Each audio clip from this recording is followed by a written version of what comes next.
بسم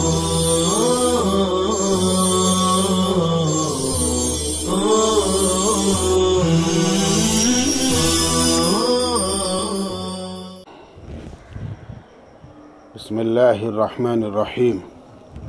السلام علیکم ورحمۃ اللہ وبرکاتہ۔ عزیز طلبہ کرام، الحمدللہ ہم سورہ زمر میں چل رہے ہیں، اور سورہ زمر کی چند آیات کا کل ہم نے ترجمہ بھی آپ کے سامنے پیش کیا تھا۔ آج ان آیات کا ترجمہ انشاءاللہ پیش کرنے کی کوشش کریں گے۔ بسم اللہ الرحمن الرحیم۔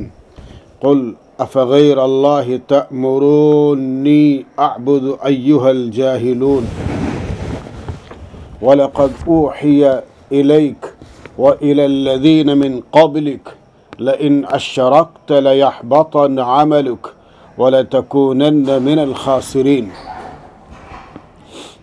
مشرکین نے نبی پاک صلی اللہ علیہ وسلم کو اپنے دیوتاؤں کی پرستش کی طرف بلایا، تو ان کو یہ جواب دیا جا رہا ہے، اے محمد صلی اللہ علیہ وسلم آپ کہیے کہ اے نادانو، کیا تم مجھے حکم دیتے ہو کہ میں اللہ کے علاوہ کی عبادت کروں، کہ میں اللہ کے علاوہ کی عبادت کروں؟ افغیر اللہ تأمرونی اعبد ایہا الجاہلون، جبکہ توحید تمام انبیاء کی متفق علیہ دعوت ہے، تو ظاہر ہے کہ میں اپنی دعوت پر قائم رہوں گا، نہ کہ تمہاری جاہلانہ باتوں میں آؤں گا۔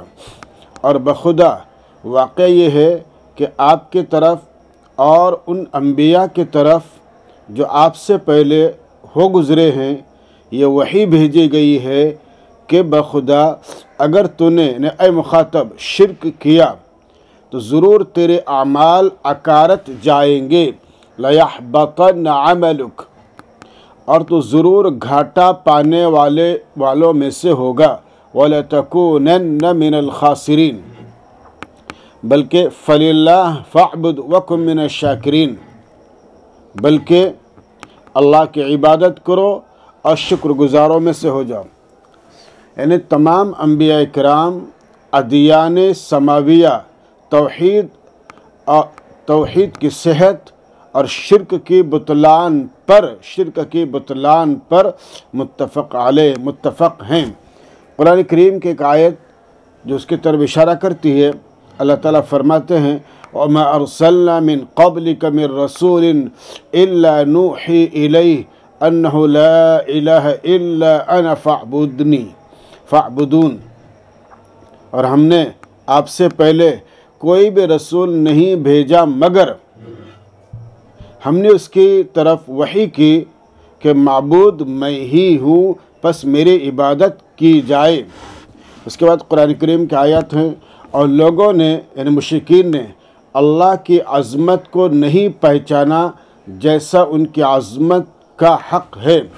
وَمَا قَدَرُ اللَّهَ حَقَّ قَدْرِهِ وَالْأَرْضُ جَمِيعًا قَبْضَتُهُ يَوْمَ الْقِيَامَةِ وَالسَّمَاوَاتُ مَطْوِيَّاتٌ بِيَمِينِهِ، جبکہ ساری زمینیں ان کی مٹھی میں ہوں گی، یعنی اللہ کی، قیامت کے دن، اور آسمان لپٹے ہوئے ہوں گے، مطویات طوایتوی سے لپٹنا، اور آسمان لپٹے ہوئے ہوں گے ان کے دائیں ہاتھ میں، یعنی اللہ کی عظمت شان اور علو قدر کا بیان ہے۔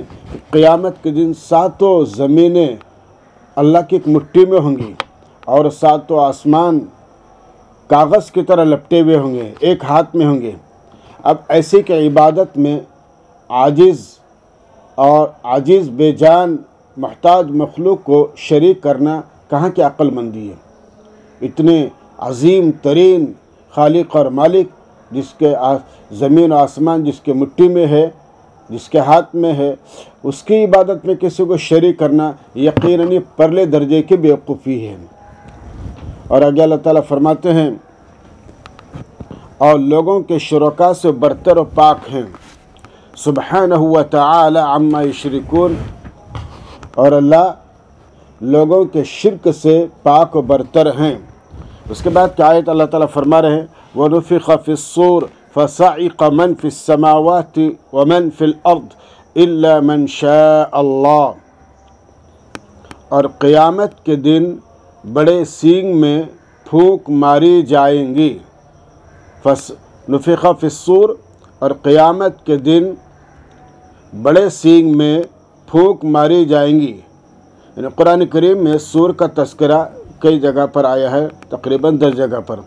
ترمذی شریف کی روایت ہے، اس میں اس حدیث کی تفسیر یہ آئی ہے قرن ينفخ فیہ، قرن ينفخ فیہ، یعنی ایک سینگ ہے جس میں پھونک مارا جائے گا. سینگ نوک کی طرف سے باریک ہوتا ہے اور دوسری طرف سے کشادہ ہوتا ہے.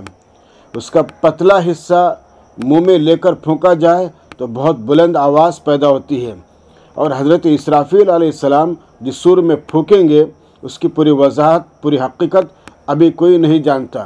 نبی پاک صلی اللہ علیہ وسلم نے اس کو سینگ سے تشبیہ دی. پس جو آسمانوں میں ہیں یعنی فرشتے، اور جو زمین میں ہیں یعنی زمینی فرشتے، جنات، حیوان اور انسان، سب بے ہوش ہو جائیں گے. صعیق من فی السماوات ومن فی الارض الا من شاء اللہ ثم نفخ، مگر جس کو اللہ چاہیں گے، یعنی جس درجے میں اللہ چاہیں گے وہ باقی رہیں گے، باقی سب. کہتے ہیں کہ حضرت جبریل علیہ السلام، میکائیل، اسرافیل اور ملک الموت یہ سب باقی رہیں گے، اور پھر اللہ کی طرف سے معاملہ ہے. اس کے بعد کیا آیت فرماتے ثم نفخ فیہ اخری، پھر اس میں دوبارہ پھونک ماری جائیں گی، یعنی دوسرا سور. پھر اس میں ثم نفخ فیہ اخری، پھر اس میں دوبارہ پھونک ماری جائیں گی. فَإِذَا هُمْ قِيَامٌ يَنظُرُونَ، بس ایک اچانک وہ کھڑے دیکھ رہے ہوں گے، یعنی سب زندہ ہو جائیں گے اور حیرت سے گرد و پیش کو دیکھیں گے. حضرت شاہ عبد القادر رحمۃ اللہ علیہ 4 مرتبہ نفخ سور مانتے ہیں. پہلی مرتبہ میں عالم ختم ہو جائیں گا، دوسری مرتبہ میں سب زندہ ہو جائیں گے، تیسری مرتبہ میں میدان حشر میں سب بے ہوش ہو جائیں گے، اور چوتھی مرتبہ میں خبردار ہو جائیں گے. پھر حساب کتاب شروع ہوگا. لیکن عام علماء 2 ہی مرتبہ سور مانتے ہیں. پہلی مرتبہ سب کے ہوش اڑ جائیں گے، زندہ تو مردہ ہو جائیں گے، اور جو مر چکے ان کے ارواح پر بے ہوشی کی کیفیت طاری ہو جائیں گی. بعدہ دوسرا نفخہ ہوگا جس سے مردوں کی ارواح ابدان کی طرف واپس آ جائے گی اور بے ہوشوں کو افاقہ ہو جائیں گا. اس وقت محشر کے عجیب و غریب منظر کو حیرت زدہ ہو کر سب تکتے رہیں گے اور دیکھتے رہیں گے. بہرحال یہ ہر ایک اپنی روایت ہوتی ہے اور ہر ایک اپنی تفسیر ہوتی ہے. آپ کے البتہ حضرت مولانا مفتی سعید صاحب پالنپوری رحمۃ اللہ علیہ نے ان کا قول ذکر کیا ہے اپنی تفسیر میں، سو ہم نے آپ کو بتلا دیا. قرآن کریم کی آیت ہے اور زمین چمک جائیں گی اس کے پروردگار کے نور سے. کیا کہا قرآن نے کہ وَأَشْرَقَتِ الْأَرْضُ بِنُورِ رَبِّهَا وَأَشْرَقَتِ الْأَرْضُ بِنُورِ رَبِّهَا وَوُضِعَ الْكِتَابُ وَجِيءَ بِالنَّبِيِّينَ وَالشُّهَدَاءِ وَقُضِيَ بَيْنَهُمْ بِالْحَقِّ وَهُمْ لَا يُظْلَمُونَ. اور زمین چمک جائے گی اس کے پروردگار کے نور سے، یعنی اللہ تعالیٰ حساب کے لیے اپنی شان کے مناسب نزول فرمائیں گے. اس وقت تجلی اور نور بے کیف، تجلی اور نور بے کیف سے زمین چمک اٹھیں گی، یعنی عجیب کیفیت ہوں گی. اور کتاب رکھی جائیں گی، یعنی حساب کتاب کا دفتر کھلے گا، سب کو اعمال نامے تھمائے جائیں گے، اور انبیاء اور گواہ لائے جائیں گے، اور ان کے اظہارات اور بیانات سنے جائیں گے، اور گواہیاں گزریں گی، اور ان کے درمیان ٹھیک ٹھیک فیصلہ کیا جائے گا، اور ظلم نہیں کیے جائیں گے، اور وہ ظلم نہیں کیے جائیں گے، اور ہر شخص کو اس کے کاموں کا پورا بدلہ دیا جائے گا. اور اللہ تعالیٰ ان کے کاموں سے خوب واقف ہیں. وَوَفِّيَتْ كُلُّ نَفْسٍ مَا عَمِلَتْ، اور توفیہ سے پورا بدلہ دیا جانا، اور پورا بدلہ دیا جائے گا ہر شخص کو، ما عملت، ہر نفس کو جو اس نے کیا. وَهُوَ أَعْلَمُ بِمَا يَفْعَلُونَ، اور اللہ کو خوب معلوم ہے کہ کون کیسا کام کرتا ہے اور کس کو کتنا بدلہ دیا جانا چاہیے، یہ اللہ کے علم کی بات ہے۔ یعنی گویا کہ اللہ کے علم سے بندے کی کوئی چیز پوشیدہ اور مخفی نہیں ہے۔ اس کے بعد قرآن کریم کی آیت ہے وَسِيقَ الَّذِينَ كَفَرُوا إِلَى جَهَنَّمَ زُمَرًا حَتَّى إِذَا جَاءُوهَا فُتِحَتْ أَبْوَابُهَا وَقَالَ لَهُمْ خَزَنَتُهَا أَلَمْ يَأْتِكُمْ رُسُلٌ مِّنْكُمْ يَتْلُونَ عَلَيْكُمْ آيَاتِ رَبِّكُمْ وَيُنذِرُونَكُمْ لِقَاءَ يَوْمِكُمْ هَذَا قالوا بلى ولكن حقت كلمة العذاب على الكافرين قيل ادخلوا أبواب جهنم خالدين فيها فمثوى المتكبرين فبئس مثوى المتكبرين۔ ساقہ ساقہ کا مجہول ہے، ہانکنے کے معنی میں۔ الزمرہ یہ زمرتن کی جمع گروہ جتھا، اور خزنتن خازن کی جمع ذمہ دار داروغہ چوکیدار۔ قرآن کریم کی آیت ہے، دیکھیے اب آخر میں قرآن پر ایمان نہ لانے والوں کا برا انجام اور ایمان لا کر تقوی کی زندگی اختیار کرنے والوں کا اچھا انجام، یہ دونوں بیان کیے جا رہے ہیں۔ اور فرمایا اور چلایا جائے گا ان لوگوں کو جنہوں نے قرآن کا انکار کیا، دوزخ کی طرف گروہ بنا کر یعنی کفر کے مختلف اقسام ہوں گے اور ہر ایک کے اس کے کفر کے اعتبار سے گروہ بنائے جائیں گے اور سب کو ہانکا جائے گا، فرشتے ان کو پیچھے سے ہانک کر دوزخ کی طرف لے چلے جائیں گے، یہاں تک کہ جب وہ دوزخ پر پہنچیں گے، حتی اذا جاؤوہا، یہاں تک کہ وہ جب وہ دوزخ پر پہنچیں گے تو اس کے دروازے کھولے جائیں گے، فتحت ابوابہا، یعنی جیل خانے کا جو پھاٹک ہوتا ہے دروازہ، یہ پہلے سے کھلا نہیں رہتا بلکہ جب قیدی اس میں داخل ہونے کو ہوتا ہے اور قیدی اس کے پاس لایا جاتا ہے تب وہ جیلر دروازہ کھلتا ہے۔ اسی طرح سے ان کا بھی حال یہاں پر بیان کیا گیا۔ اور ان سے دوزخ کے محافظ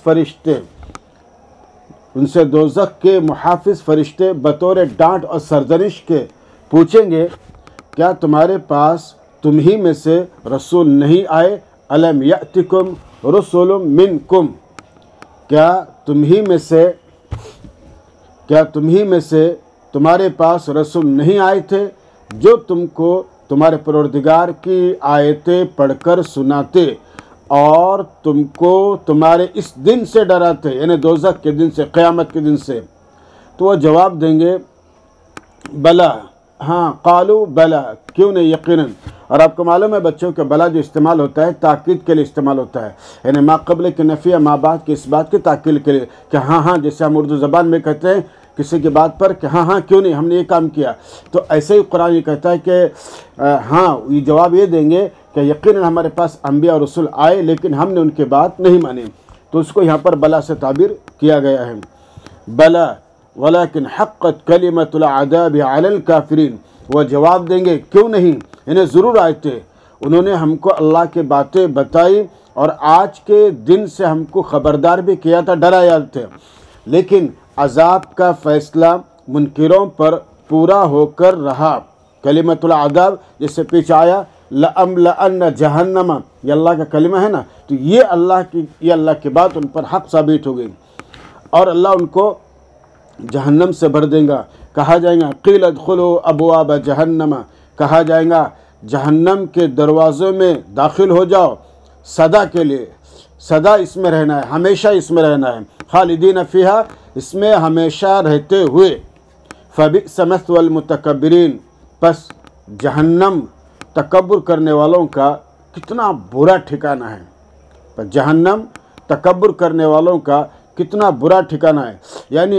یعنی تم آج شیخی اور غرور میں قرآن کی دعوت قبول نہیں کی دنیا میں، تو جہنم میں، دوزخ میں کل قیامت کے دن اللہ کی طرف سے بہرحال ہمیشگی کا عذاب ملیں گا۔ اس کے بعد قرآن کریم کی آیات ہیں وَسِيقَ الَّذِينَ اتَّقَوْا رَبَّهُمْ إِلَى الْجَنَّةِ زُمَرًا، یہ تذکرہ جہنمیوں کا ہوا تھا اور اب تذکرہ ہو رہا ہے نیک لوگوں کا۔ اور چلائے جائیں گے وہ لوگ جو اپنے رب سے ڈرتے رہے، اور چلائے جائیں گے وہ لوگ جو اپنے رب سے ڈرتے رہے، جنت کی طرف جماعت جماعت بنا کر، دیکھیے وہاں پر بھی قرآن کی پہلے آیت میں بھی آپ کے زمرہ آیا تھا، اور یہاں پر بھی زمرہ، جہنمیوں کے لیے گروہ گروہ کا لفظ استعمال کیا، اور جنتیوں کے لیے یہاں پر آپ کے جماعت جماعت کا لفظ استعمال کیا، تھوڑے سے فرق کے ساتھ۔ حتی اذا جاؤہا وفتحت ابوابہا، یعنی ایمان اور تقوی کے مدارج مختلف ہیں، متفاوت ہیں، اور ہر درجے کے مومنین متقین کی جماعت الگ الگ ہوں گی۔ ان سب جماعتوں کو میدان محشر سے سیدھا جنت میں لے جایا جائے گا۔ یہاں غور کرنے کی بات یہ ہے بچوں کہ کفروں کے بالمقابل آمنو نہیں کہا، بلکہ اتقو کہا ہے۔ گویا کہ میدان محشر سے سیدھے جنت میں وہی مومنین جائیں گے جو متقی اور پرہیزگار ہوں گے۔ یہاں یہ بات اچھی طرح سمجھ لیں کہ کفروں کے مقابلے آمنو نہیں کہا بلکہ اتقو کہا۔ کیا کہا؟ وسیق الذین اتقوا، کیوں کہ میدان حشر سے سیدھے جنت میں وہی مؤمنین جائیں گے جو متقی اور پرہیزگار ہوں گے۔ نافرمان گنہگار براہ راست جہنم میں جائیں گے۔ آج اکثر مسلمان اس غلط فہمی میں مبتلا ہے کہ بس ایمان سے نجات ہمیں مل جائیں گی۔ ایسا نہیں ہے، ایمان تو یقیناً آپ کے باعث نجات ہے، لیکن ایمان اس وقت تک پختہ نہیں ہو سکتا جب کہ ہم اس کے اندر اعمال کی طاقت نہ پیدا کر دیں، اور اعمال میں طاقت تقوی اور اخلاص کی بنیاد پر آتی ہے۔ اس لیے ہر مسلمان کو اپنے اعمال میں اخلاص بھی پیدا کرنا چاہیے اعلیٰ درجے کا، اور اللہ کی ذات کا ڈر جس کو ہم تقوی سے تعبیر کرتے ہیں وہ بھی پیدا کرنی چاہیے۔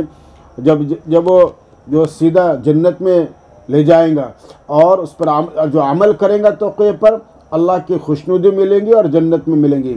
اس کے بعد پھر فرماتے ہیں یہاں تک کہ جب اس کے پاس پہنچیں گے، حتی اذا جاؤہا ای جاؤ الجنت، یہاں تک کہ جب وہ اس کے پاس پہنچیں گے تو اس کے دروازے کھلے ہوں گے۔ فتحت ابوابہا، یعنی مہمانوں کے لیے آدمی مہمانوں کے آنے سے پہلے ہی بطور استقبال کے اور پرتپاکی کے انسان گھر کے دروازے پہلے ہی کھولے رکھتا ہے، اور استقبال کے لیے ویلکم کہنے کے لیے دروازے پہ کھڑا رہتا ہے۔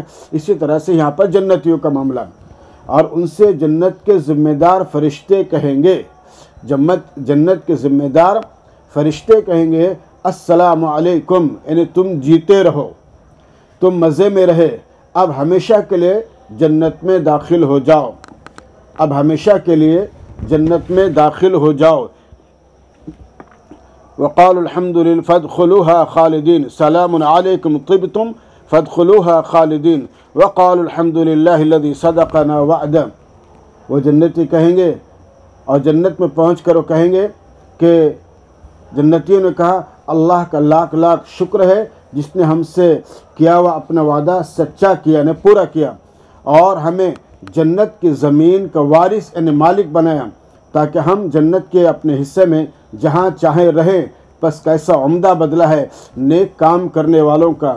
اور اس صورت کی آخری آیت ہے کہ اور آپ حساب کے وقت دیکھیں گے فرشتوں کو، تر الملائکۃ حافین من حول العرش، اور آپ فرشتوں کو دیکھیں گے کہ وہ عرش کے ارد گرد یہ ارد گرد حلقے بنائے ہوئے کھڑے ہوں گے، حافین من حول العرش، اور کیا کر رہے ہوں گے؟ یسبحون بحمد ربہم، وہ سب اپنے رب کی تسبیح اور تحمید کر رہے ہوں گے۔